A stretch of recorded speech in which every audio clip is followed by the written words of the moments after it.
This is Note Taking Guide 8.6 for Math 2. We're going to talk about similarity again with some triangles.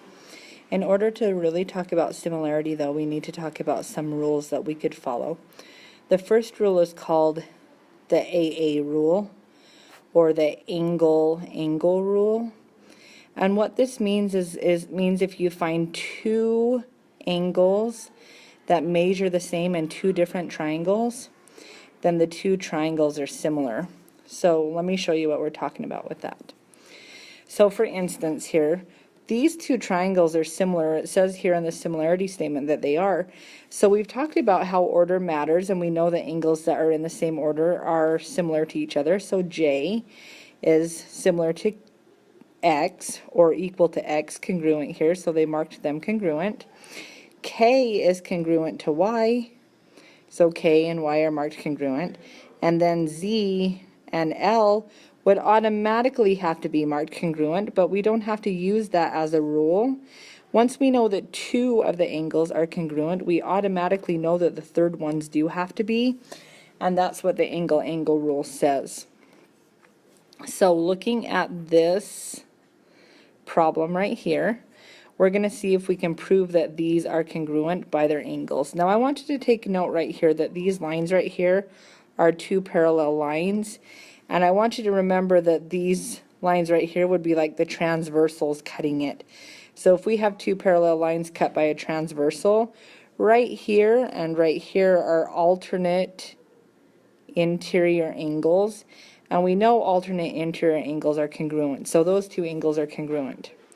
Also on this transversal, these two angles right here would be alternate interior angles, and alternate interior angles are congruent, so we know that these two angles are congruent to each other. And then we've proved angle at that point, but I do want to show you what automatically happens here too. We know that this angle is congruent to this angle because of vertical angles. And because of vertical angles, we actually have proved that all three angles in this triangle are congruent to all three angles in this triangle. So we know that the triangles are similar. All right, the second rule is called the side postulate, which really says that if you can show that three sides are similar or proportional to three different sides, then you can prove that the triangles are similar or congruent. So we're looking for three sides to be equal here this time. So reading this statement right here, it says AB over RS. So this side over this side is proportional to BC over ST, which means that those two sides are proportional, and CA is proportional to TR. And I marked these like they were equal, but really what they are is they're proportional,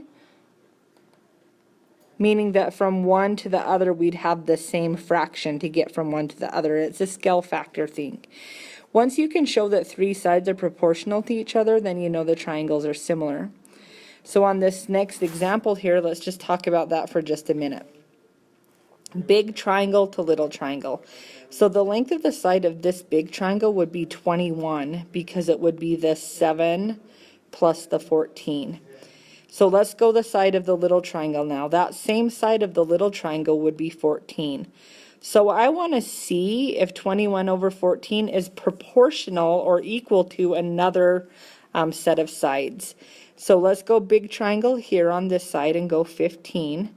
And then let's go little triangle here, the same side there, and see if that's equal to 10. And then one more time I have to try that third side here. This whole length for the big triangle would be 13.5 because of the 9 plus the 4.5, and then the little triangle would be 9. So what I'm going to do now is just grab my calculator out, and I'm going to see if these are proportional to each other. Well, this reduces to 3 over 2. This reduces to 3 over 2.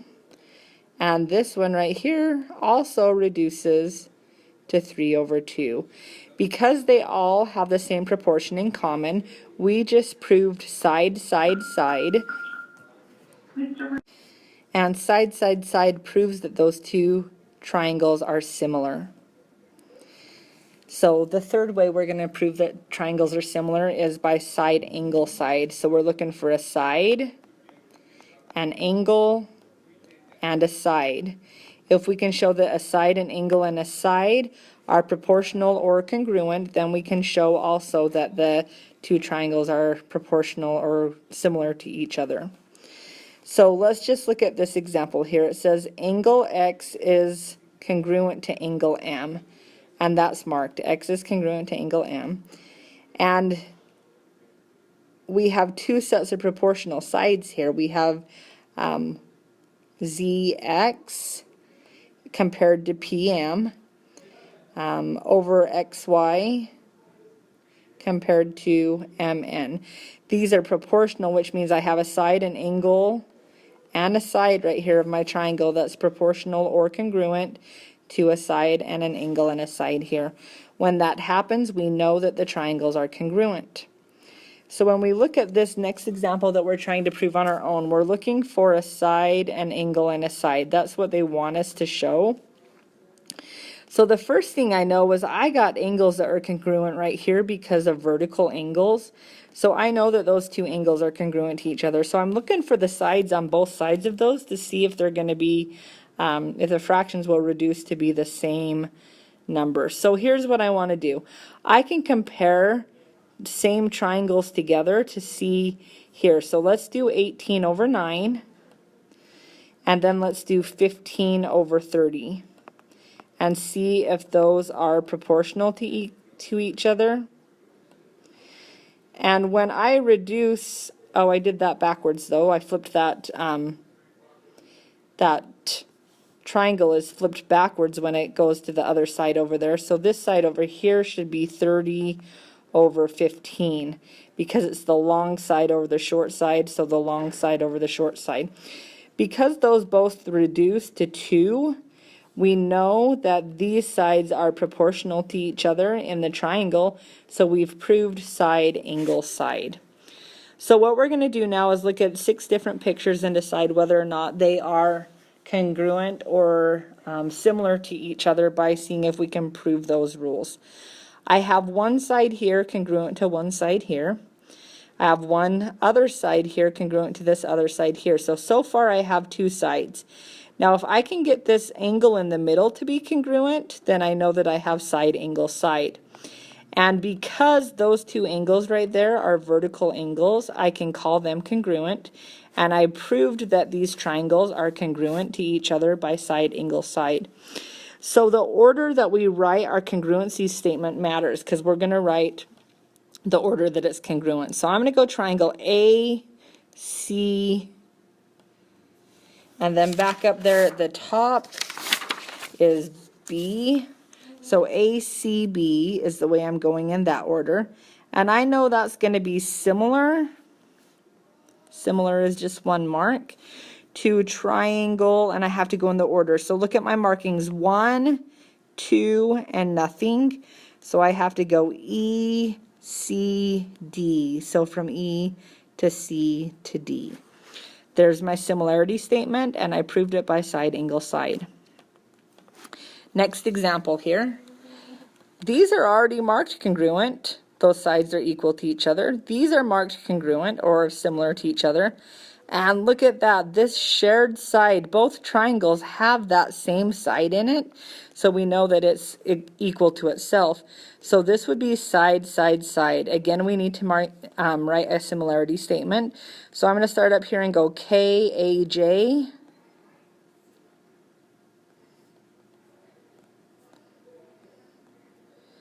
And then on the other one, I'm going to make it similar. I have to start KAN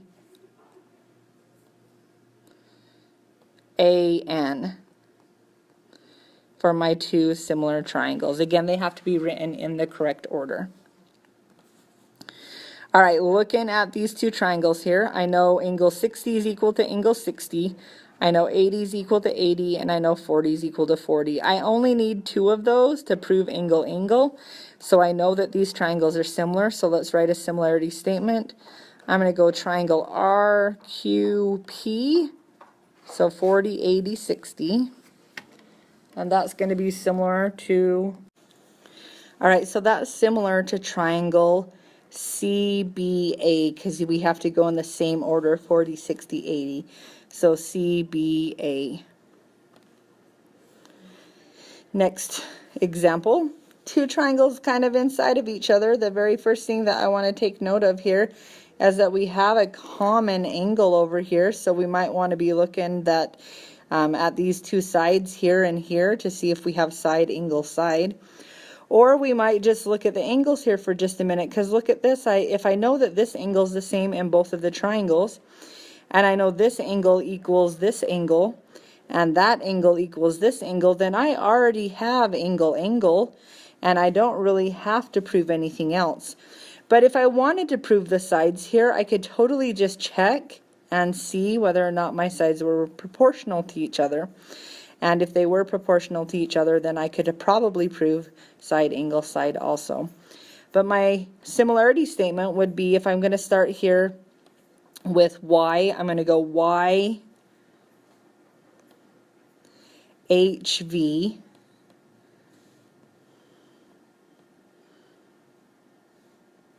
so triangle YHV is similar. So y was not marked at all, so YAB in the other triangle. So we're just going to look to see which ones are similar to each other or proportional or congruent, and then put them in the right order. Okay, another example here. We're going to look at these two, and this is nice because I love it when they're already marked. Here's a side equal to a side. Here's another side equal to a side, and here's that angle in between them equal to each other. So this is going to be side angle side, and we can write a congruent statement. So I like to just kind of notice how I'm going. I'm going to go 1 on my markings to the angle to 2. So that would be BCA, and that's going to be similar to triangle. I'm going 1 again to 2, so 1, so YZX would be my other triangle. And those two would be similar to each other. All right, the next example we have here actually has the sides listed here. It says that side AC is 3.3, side BC is 4.4, side AB is 2.5, and then DF is 3.3, EF is 4.4, and DE is 2.5. So when we look at that, we know 2.5 is equal to 2.5, 3.3 is equal to 3.3, and 4.4 is equal to 4.4. So we just proved that by angle. We actually have three angles there, angle, but the postulate is just angle. And when I write my similarity statement, I'm going to go in order of my marking. So 1, 2, 3. So BAC is similar to triangle EDF. After you write your similarity statement, you're done on these. All right, another example here. It says this time to solve for x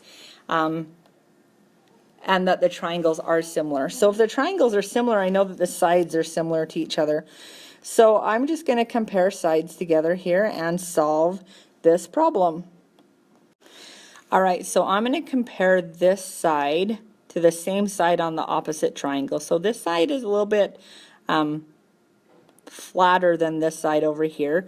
So the one that's flatter over here is 20. So I'm going to go 8 compared to 20 equals x compared to 6. I'm going to cross multiply there and solve. So 8 times 6 is 48. And 20 times x is 20x. To solve for x, I'm going to divide both sides by 20. This is going to be a decimal point number, and that's okay. So I have 48 divided by 20. That gives me x equals 2.4. So once you know two triangles are similar, you can compare their similar sides to each other to solve for the missing variable. All right, here's another example here. I have this little triangle here compared to the big triangle, and I'm going to write similarity statements for it. So I'm looking for the whole length right here of x. So I'm going to compare the big side of this one, which would be 22 plus 16, which is 38. So compare the big side of the first triangle to the little side of the triangle. Set it equal to the big side over here, which is x, over the little side, which is 17. I'm going to cross multiply now and solve. So 38 times 17 is 646. And then the opposite direction, I get 16x. I'm going to divide both sides by 16 to solve this for x. So 646 divided by 16 gives me 40.375 for my solution for x. All right, a couple more examples here and we're done. This next example, we have two triangles here that we're comparing. We can go little one compared to big one. Or we could go same triangle compared to same triangle, which I think is what I'm going to do this time. So I'm going to do both sides of the little triangle this time, so 15 over 10. And then I'm going to do the big triangle. This side of the big triangle would be x plus 15. And this side of the big triangle would be 12. So I can now cross multiply and solve. I have 15 times 12, which is 180. This direction I get 10x, and I get 150. I'm going to subtract that 150 to the other side, and I get 30 equals 10x. I'm going to divide both sides by 10, and I get x equals 3 for my solution. So just the point to be made, you can either compare like little side to, or little triangle to big triangle, or you can compare the sides of one to the sides of the other. It doesn't matter which way you compare, as long as you keep it the same on each proportion that you write. Okay, this last one that we're writing here, I need to find this piece right over here, which is x. So I know 12.8 and 8 compared together. So I'm going to do 12.8 compared to 8. And I'm going to set that to the other two pieces of my triangle that I know are congruent. So this is the longer side out of the two pieces here and here. So this longer side compares to that longer side. So x over 6. I'm going to cross multiply. The 12.8 times the 6 gives me 76.8. The opposite direction is 8 times x. I'm going to divide both sides by 8. And when I do that, I get x equals 9.6 for my solution.